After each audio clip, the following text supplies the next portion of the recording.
Todo primeiro domingo do mês nós celebramos a ceia do Senhor. E eu quero, com a ajuda do Espírito Santo, falar um pouquinho sobre a ceia, sobre o que é a ceia. É de muita importância nós entendermos a ceia, entendermos o que significa a ceia e entendermos o porquê nós participamos da ceia. Fala aí para o abençoado que está do teu lado, sacode ele e fala assim, olha, que o espírito de sabedoria e de revelação ilumine o seu coração aí. Fala para ele, eu quero ouvir a palavra, fala para ele. Então não fale comigo agora. Amém? Vamos ouvir a palavra de Deus. Nós temos um tempo para poder meditar na palavra e depois participarmos da ceia.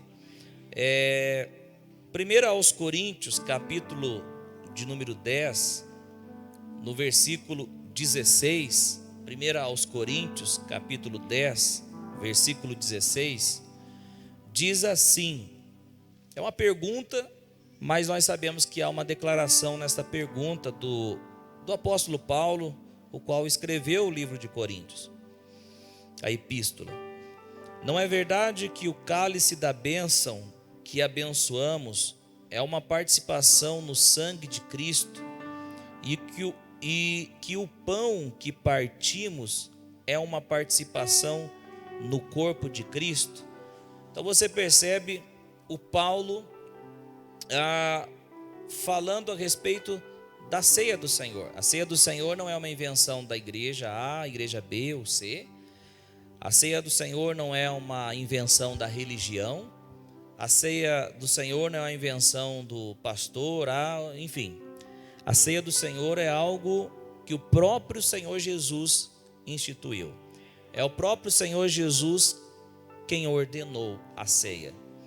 E há coisas importantes para nós aprendermos, e há coisas importantes para que a gente saiba o porquê que a gente está participando da ceia do Senhor. E a pergunta que eu inicio aqui é: o que é a ceia do Senhor então? O que é a ceia do Senhor? A ceia do Senhor, meus queridos irmãos, é a prova da nossa comunhão restaurada com o Pai. A ceia do Senhor é a prova da nossa comunhão restaurada com o Pai. Quantos sabem que Deus criou Adão no Éden? Nem todo mundo sabe.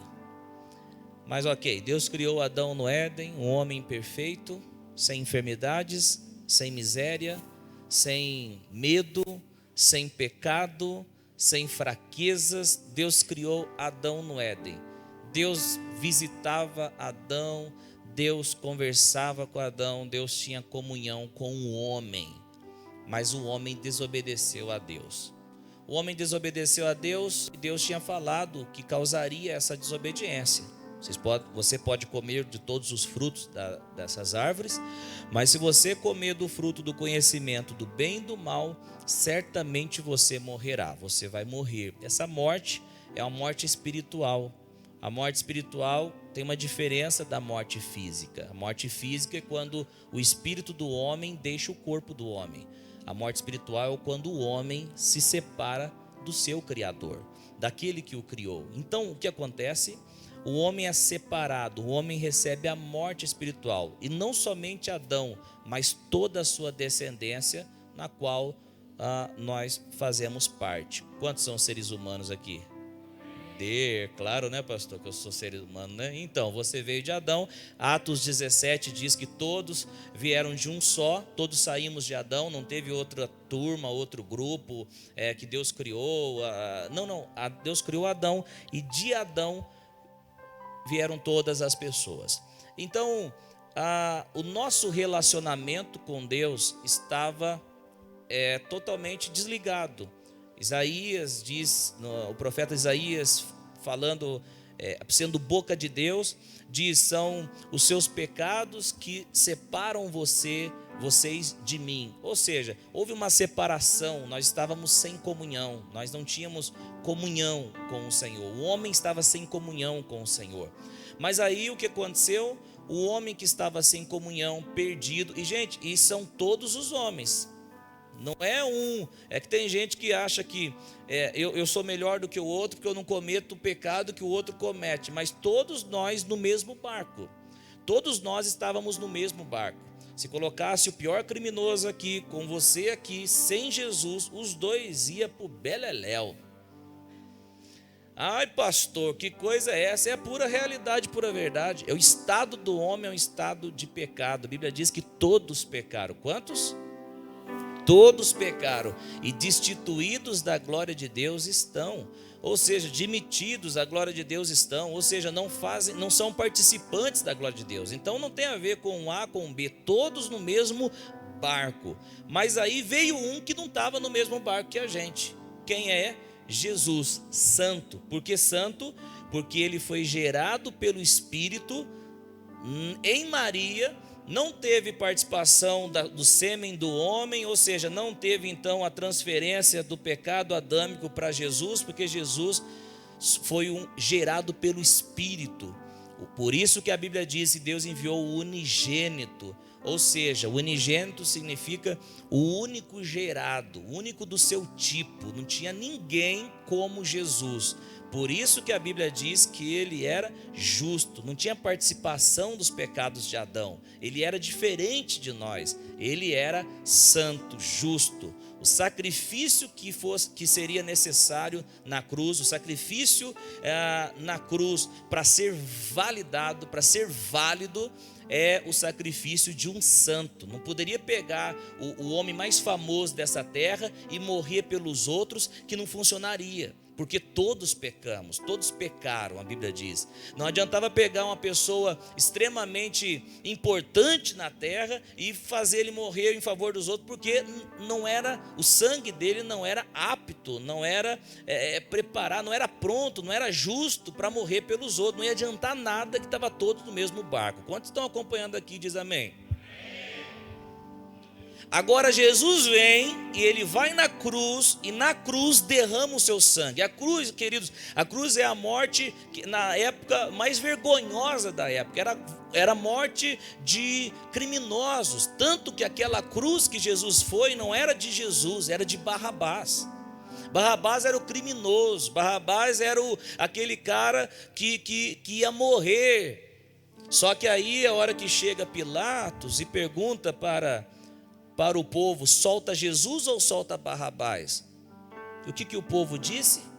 Solta Barrabás. Os líderes religiosos de Israel: solte Barrabás, solte o criminoso. Mas nós queremos que esse Jesus morra, porque esse Jesus aí, ele fala que ele parece com Deus, que ele é filho de Deus. Esse Jesus aí comete blasfêmias, porque nós não aceitamos, porque é só o Deus Criador, esse Jesus não é Deus. Então os religiosos deram dinheiro para o povo, subornaram o povo, pagaram o povo, para o povo pedir que Jesus morresse. Mas mesmo com toda essa lambança, era propósito de Deus que Jesus morresse. Já quero ser profético na sua vida. Tem coisa que você acha que lambança que estão fazendo comigo, mas se a sua vida está alinhada com que Deus, se a sua vida está alinhada em Deus, todas as coisas cooperam para o bem. Se eu fosse você, eu já dava um pulo, um salto já, que nem crente, e dava glória a Deus aí.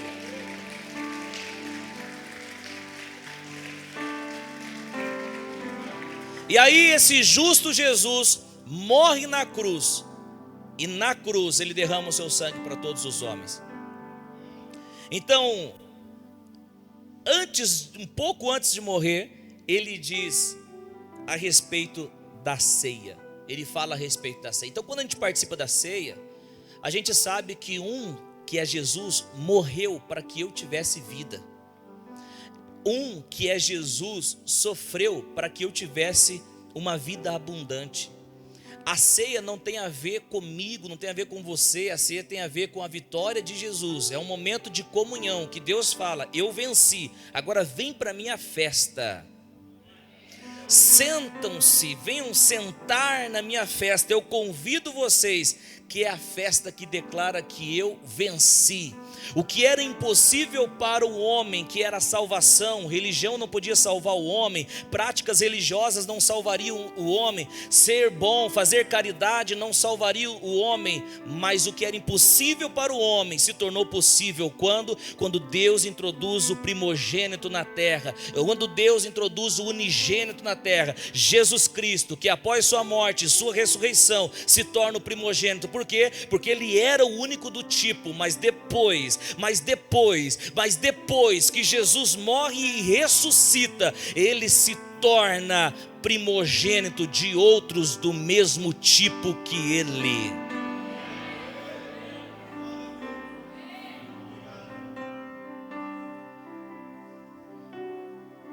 Então a ceia é a prova da nossa comunhão restaurada. Ai, pastor, eu me sinto indigno de participar da ceia. Você é de Jesus?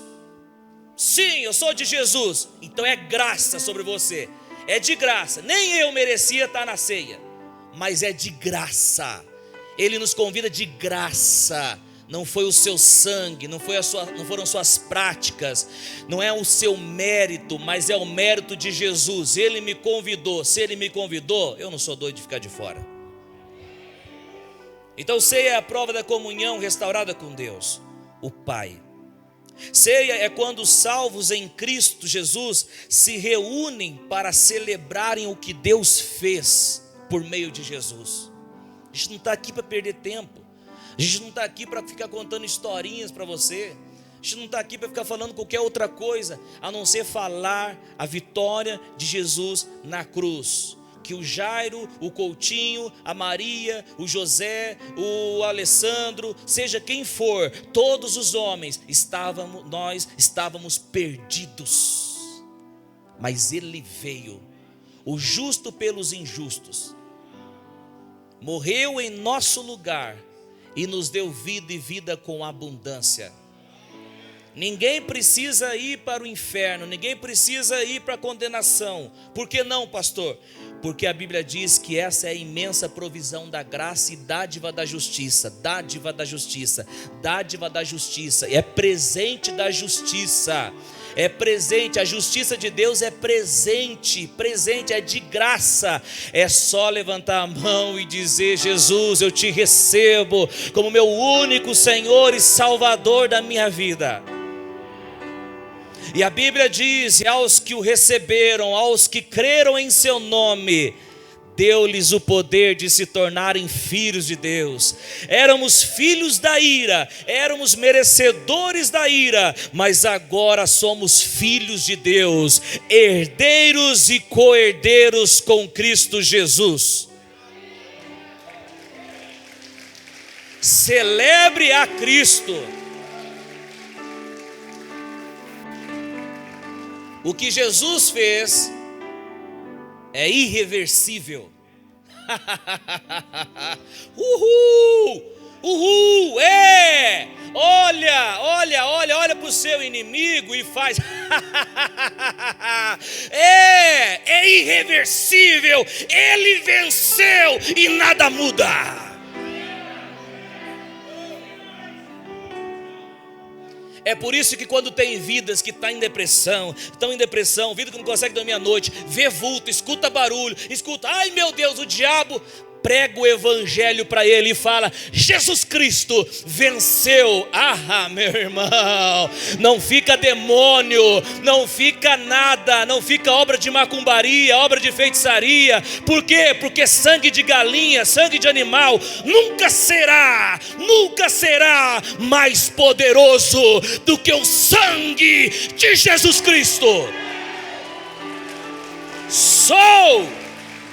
Aleluia.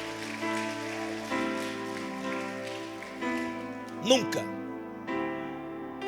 É por isso que um dia uma pessoa que estava começando na igreja, ouvindo a palavra, ainda não tinha pego um compromisso com Jesus ainda. Certa vez ela foi num lugar, porque ela não tinha compromisso com Jesus, mas ela só estava ouvindo um pouco a palavra de Deus. Mas ela foi num lugar onde fazem esses tipos de trabalho, que você entende do que eu estou falando, esses trabalhos que eles acreditam ser guias bons, mas na verdade o que nós enxergamos pela palavra de Deus, que são demônios que querem destruir as vidas. Mas quando o líder daquela religião chegou para essa pessoa, esse líder disse o seguinte, que era uma mulher, disse o seguinte: os meus guias não autorizaram atender você. Ai, ai, ai.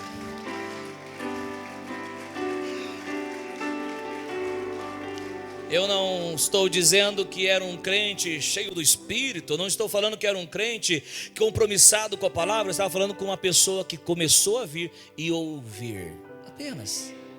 Tanto que ela foi até naquele lugar, chegou: eu não sou autorizado a tocar em você.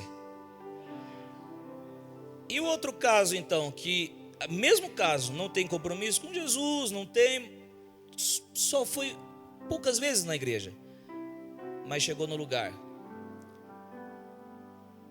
O líder chegou a se curvar, dobrar os joelhos diante dessa pessoa e disse: eu não posso tocar em você, porque você tem atrás de você um homem de branco.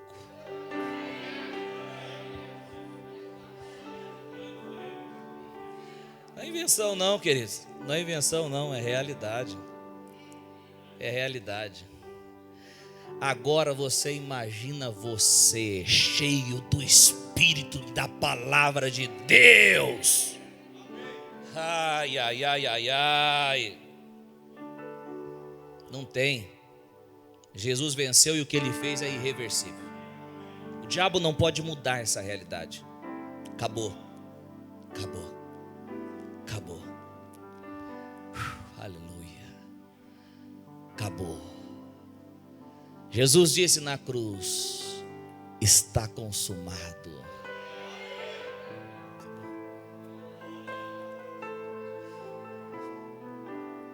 Acabou. Ele venceu para todo sempre. Se ele venceu, pastor, por que eu estou vivendo assim? Por que está acontecendo assim? Se levante pela palavra de Deus e coloque as coisas em ordem. Se você não fazer, se você não trazer a existência pela fé, crente não pode ser passivo. É isso aí, né, pastor? Deixa a vida me levar. A vida leva eu. Vai para você ver. O crente tem que assumir a sua posição. Nossa luta não é contra carne e sangue, mas contra todo principado, potestade, dominadores da era, espíritos da maldade. Essa é a nossa luta. E que luta é essa? Não é a luta para ver quem ganha. É a luta para mostrar que você entendeu que Jesus venceu. Jesus não venceu por ele. Jesus venceu por nós. Jesus não precisava vencer o diabo por ele. Ele venceu o diabo por nós.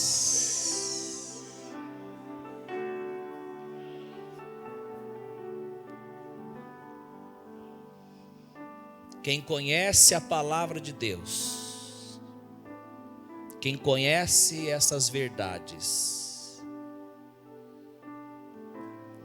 vai reinar em vida. T.L. Osborne, um grande evangelista, já adormeceu, está no Senhor. Missionário, Índia, África. Quando ele chegava numa região, algumas pessoas chegavam para ele e falavam: T.L., T.L., T.L., T.L., T.L. O maior feiticeiro deste lugar, o maior feiticeiro dessa região está aqui. T.L. dizia: traga-o e coloque na primeira fileira.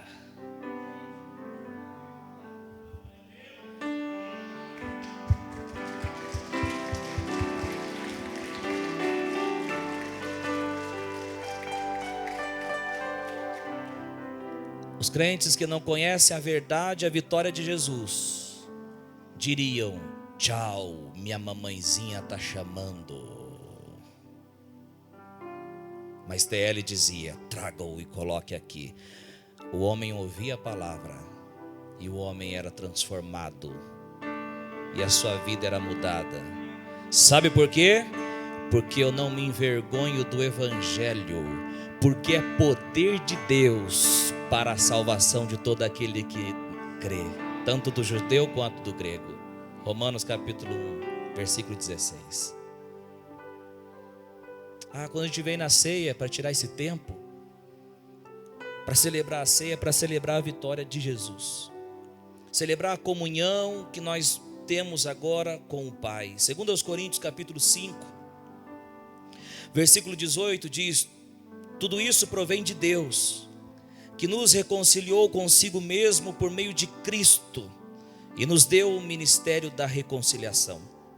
Ou seja, que Deus em Cristo estava reconciliando consigo o mundo, não lançando em conta os pecados dos homens, e nos confiou a mensagem da reconciliação.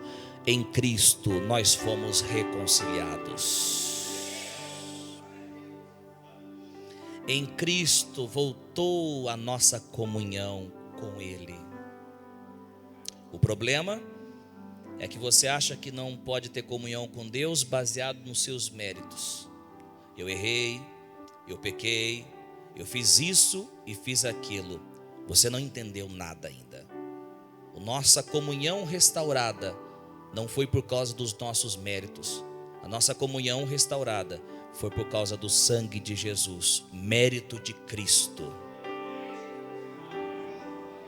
Eu não vou ter comunhão com Deus em meu nome, nos meus próprios braços. Eu não vou. Eu vou diante de Deus pelo sangue de Jesus. Eu tenho comunhão com Deus no nome de Jesus. Pastor, quem pode participar da ceia, pastor? Somente aqueles que entregaram as suas vidas para Jesus. Somente aqueles que se renderam a Cristo. Agora, uma pergunta que as pessoas podem fazer: por que devo entregar a minha vida para Jesus? Jesus não morreu por todos, Jesus morreu por todos. Só que o sacrifício de Cristo, esse depósito dele, não é automático na vida das pessoas. É preciso receber, é preciso se apropriar, é preciso tomar posse. Se não fosse verdade, não faria sentido pregar o evangelho. A gente prega o evangelho, por quê? Porque o evangelho é a boa notícia da parte de Deus. É a notícia de que você devia a justiça de Deus, mas agora Cristo pagou o seu preço, o preço que você devia. Cristo pagou na cruz, cravou na cruz a cédula que era contrária a você, aquilo que você devia para a justiça de Deus. Cristo pagou esse preço. Quando você crê nisso, você recebe isso, você recebe o evangelho, então você se torna uma nova criação. O evangelho precisa ser aceito. Não adianta você falar: pastor, o fulano lá diz que é crente, mas a vida dele não muda. Quando realmente Jesus entra na vida de alguém, essa vida é mudada, é transformada. Por quê? Porque a laranjeira produz laranja. Quando uma pessoa é nova criação, ela tem a natureza de Deus nela. O que vai acontecer? Os frutos dessa pessoa serão frutos segundo a justiça.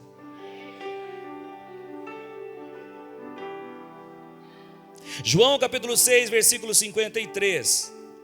Jesus disse: eu lhes digo a verdade, se vocês não comerem a carne do Filho do Homem e não beberem o seu sangue, não terão vida em si mesmos.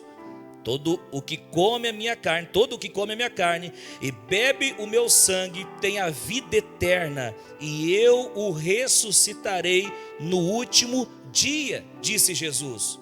Jesus não está ensinando canibalismo aqui. comer a carne dele literalmente e beber o sangue dele literalmente. Jesus está dizendo o seguinte: de crer no sangue, crer no corpo, crer no sangue, crer no corpo de Cristo. Se você não entendeu, Jesus está dizendo de crer nele. Jesus está dizendo: aquele que crê em mim, aquele que crê na minha pessoa, o que acontece? O que acontece com essa pessoa? Ele tem a vida eterna. E Jesus disse: e eu o ressuscitarei no último dia. Todos vocês podem receber vida eterna. Todos vocês podem receber. O que vai depender é se você crê no sangue de Jesus. E a vontade de Deus é que todos nós tenhamos a vida eterna. A vontade de Deus é salvar todos os homens. Para quem crê que Deus deseja salvar um grupo, no sentido uma parte e outra parte, não. Deus deseja salvar todos os homens. O preço, o sangue foi para todos os homens. É necessário responder a esse ato de Deus. 1 Timóteo capítulo 2 versículo 3 diz: isso é bom e agradável perante Deus nosso Salvador, que deseja que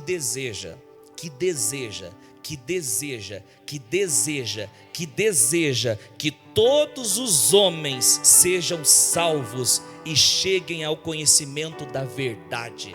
Deus deseja que todos os homens sejam salvos e cheguem ao conhecimento da verdade.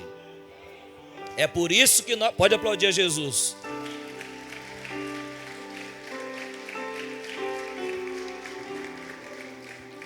É por isso que eu prego o evangelho, na esperança de que vocês conheçam a verdade.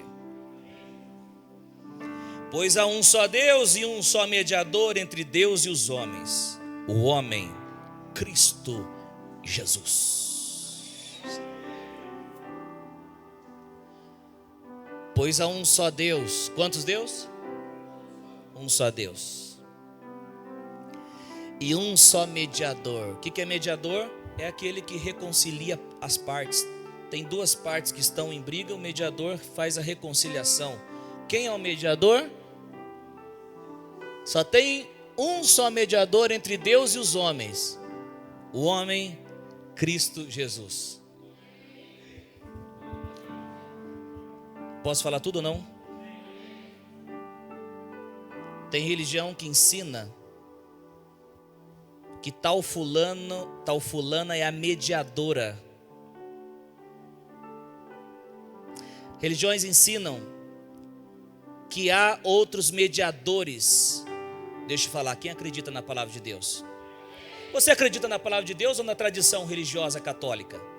O que você acredita? Eu fico com a palavra de Deus, que diz que há um só mediador. Não é Maria, não é Pedro, não é João. É um só mediador entre Deus e os homens. Ninguém mais no meio, a não ser Jesus Cristo.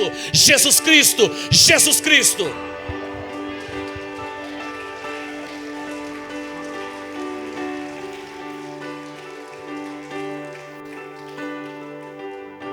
Tudo por causa dele, tudo é por ele, tudo é para ele, é por causa de Jesus.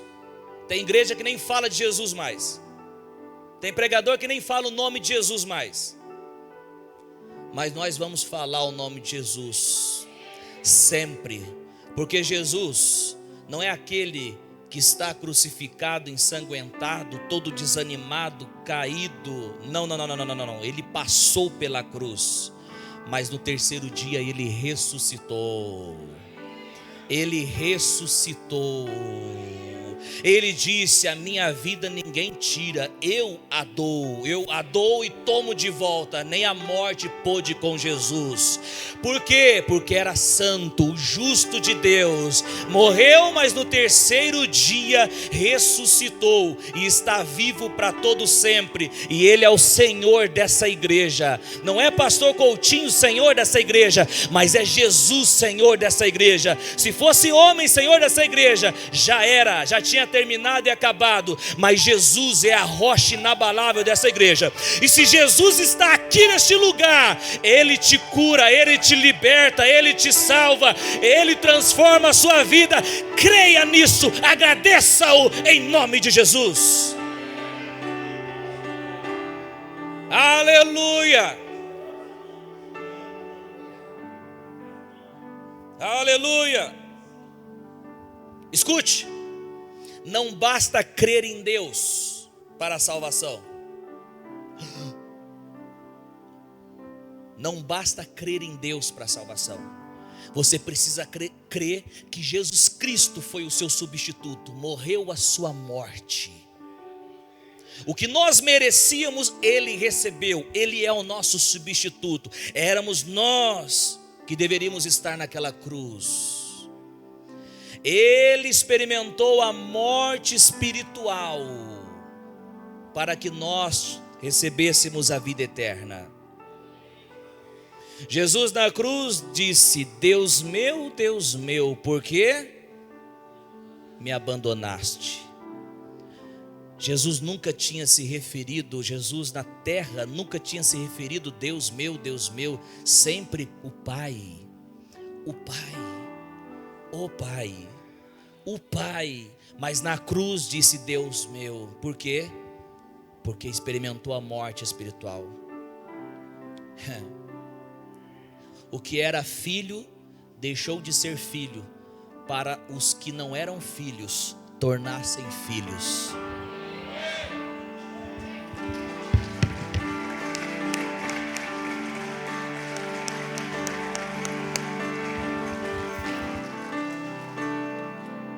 Eu creio que Deus existe, pastor. Eu creio que Deus existe. Deus está no meu coração. Deus está no meu coração. Deus existe. Não basta. Precisa crer em Jesus, que Ele é o seu substituto.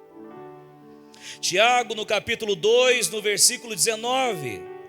Tiago 2,19 diz assim, já que você ficou assustado com a minha declaração, eu quero colocar Tiago do meu lado. Você crê que existe um só Deus? Muito bem. Até mesmo os demônios creem e tremem.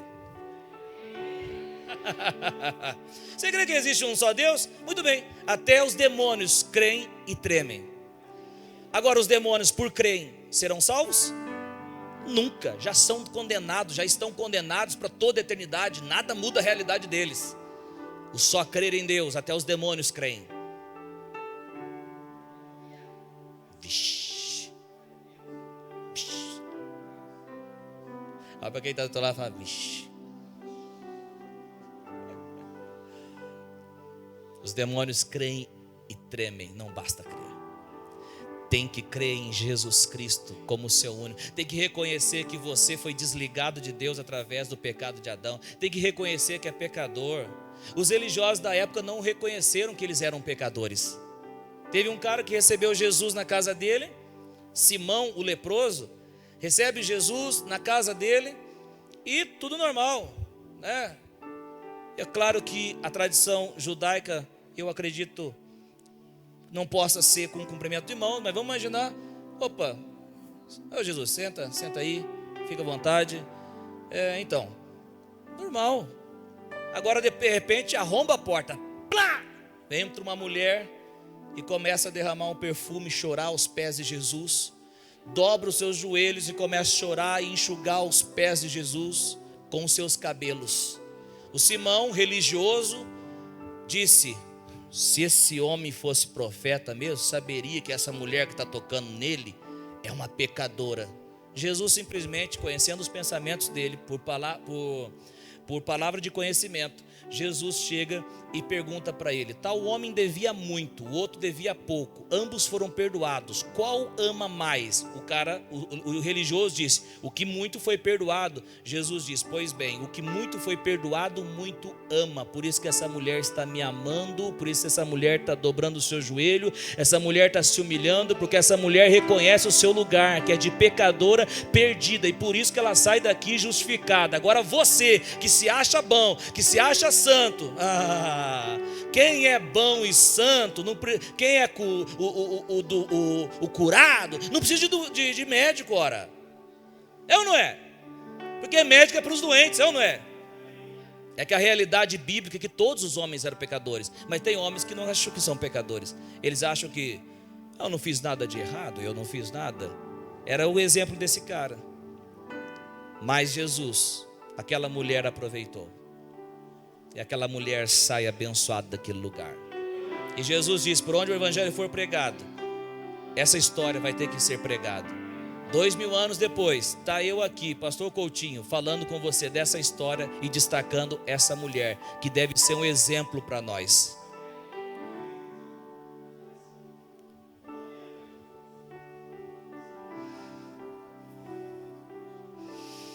Receba Jesus e receba a vida eterna. Receba Jesus e receba vida em você. Dá para você levantar a mão aí e dizer aleluia, aleluia.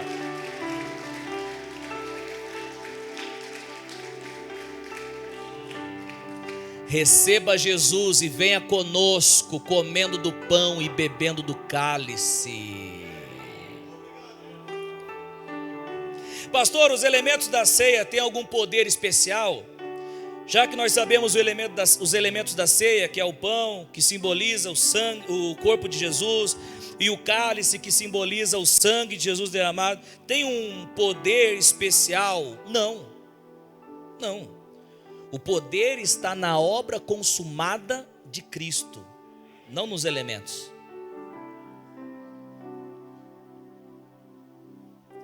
O que eu quero que você entenda é que quando nós participamos da ceia, nós anunciamos a vitória de Jesus na cruz. Toda vez que a dimensão espiritual nos vê participando da ceia, nós estamos anunciando a vitória de Jesus na cruz, dizendo: Ele venceu, o Cordeiro venceu, e o preço que nós devíamos, Ele quitou. Você não precisa andar com culpa. Você não precisa andar pesado. Você não precisa andar desanimado. Você não precisa pensar que Deus não escuta as suas orações. Você não precisa pensar que você é a pior pessoa dessa terra. Você tem que pensar, sabe o quê? Que você é filho e filha agora. Ok. Alguns, por dor de cotovelo, dizem, quando vê você declarando isso: ela se acha, ele se acha. Não, eu não me acho, eu sou filho de Deus. Eu não me acho, eu sou próspero de Deus. Eu não me acho, eu sou curado de Deus. Eu não me acho, eu sou nova criação. Dá para você levantar a sua voz e dizer: eu sou filho. Eu sou filho de Deus. Aleluia. Aleluia. Depressão vai embora. Tormentos vão embora em nome de Jesus. Pesos vão embora em nome de Jesus. Por quê? Porque Jesus venceu.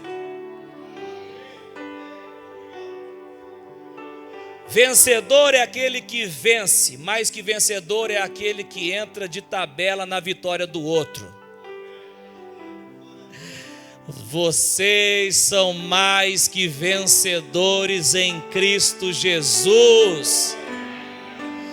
Mais que vencedores em Cristo Jesus. Mais que vencedores em Cristo Jesus. Quantos creem que a palavra de Deus é real?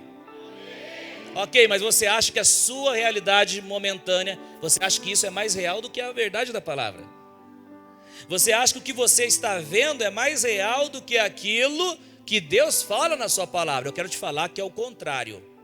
A palavra de Deus é mais real do que o que você está vendo, até essa cadeira que você está sentando.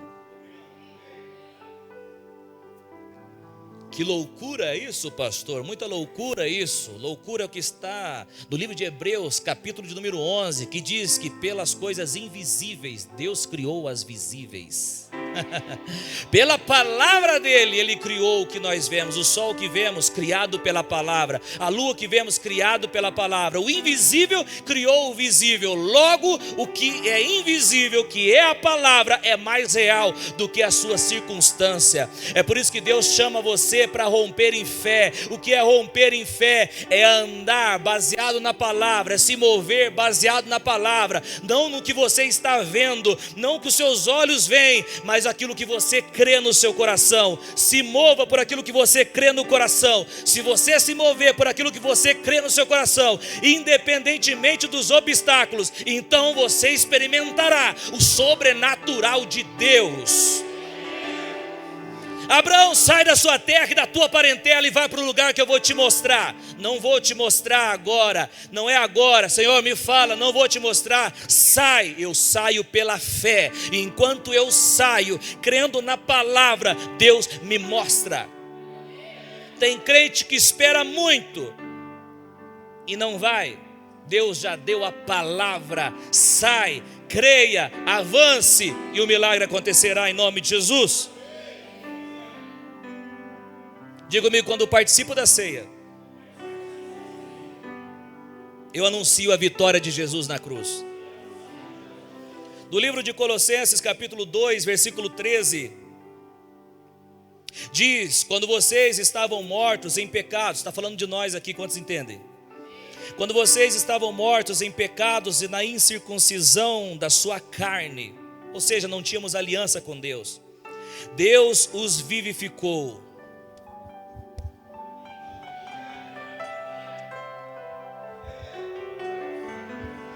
Eu não entendo o que quer vivificar, pastor. Deus lhe deu vida.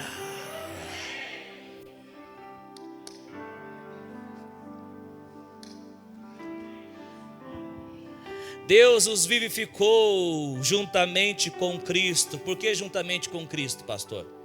Cristo não morreu? Cristo não morreu? Mas não ressuscitou?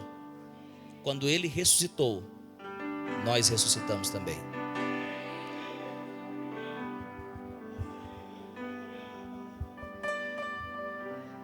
Quem ressuscitou Jesus? O Espírito da ressurreição. O mesmo Espírito que ressuscitou Jesus é o Espírito que está em nós. Você não está vivo por causa do teu sangue. Os médicos vão ficar doidos ao ouvir isso. A vida está no sangue, diz a Bíblia no livro de Levítico. Mas Jesus ressuscitou sem sangue nenhum. Jesus não tinha sangue nenhum quando ressuscitou. Ora, ele estava crucificado, não saiu água dele, esvaziou todo o seu sangue, mas ele ressuscitou o terceiro dia.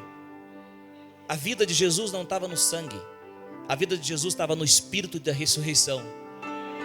O mesmo Espírito que ressuscitou Jesus é o Espírito que está em nós. Áreas mortas da sua vida receberá vida em nome de Jesus. Quem crê?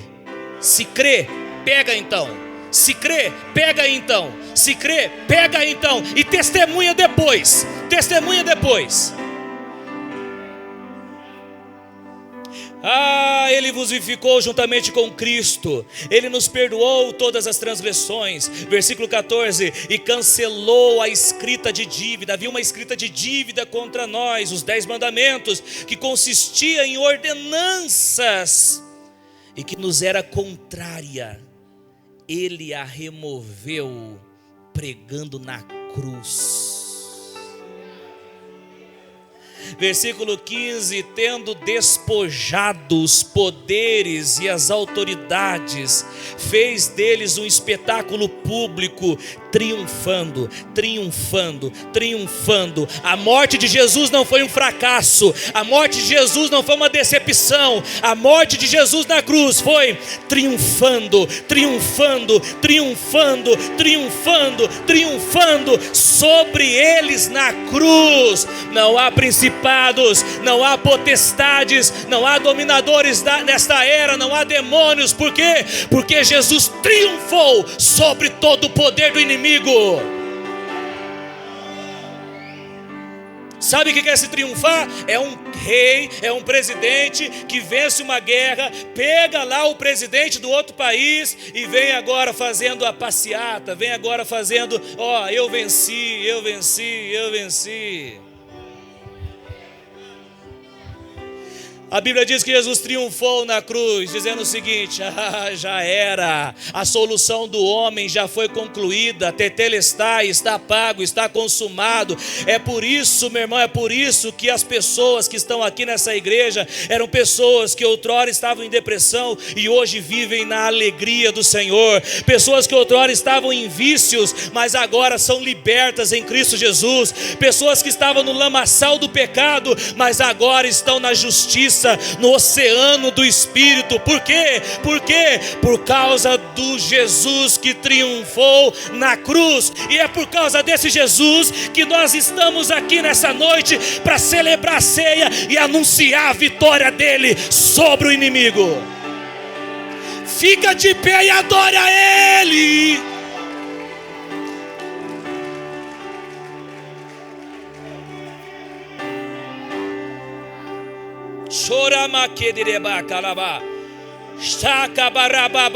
Eu declaro e olho pelos meus olhos da fé em nome de Jesus. Preste atenção nisso. Pessoas sendo livres agora, em nome de Jesus. Do que nós fomos libertos? Número 1, do pecado. 1 de João 5,18.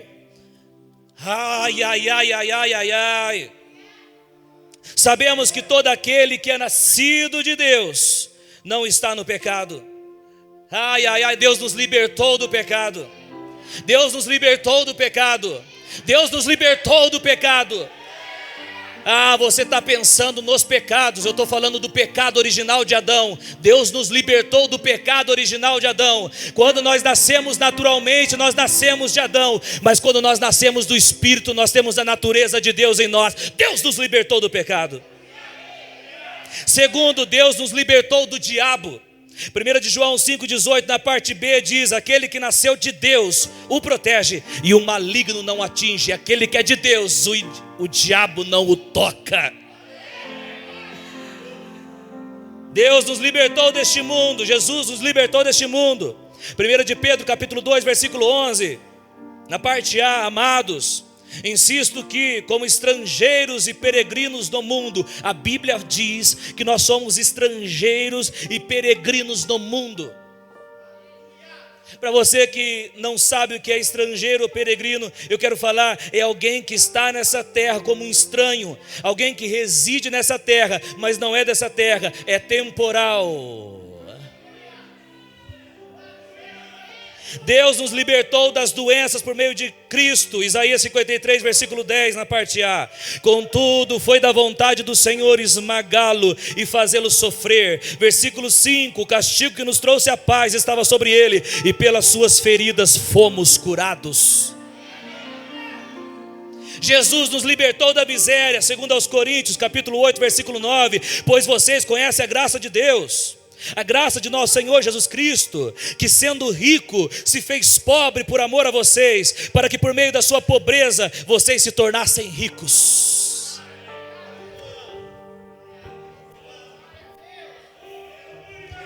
Nada e ninguém muda essas realidades.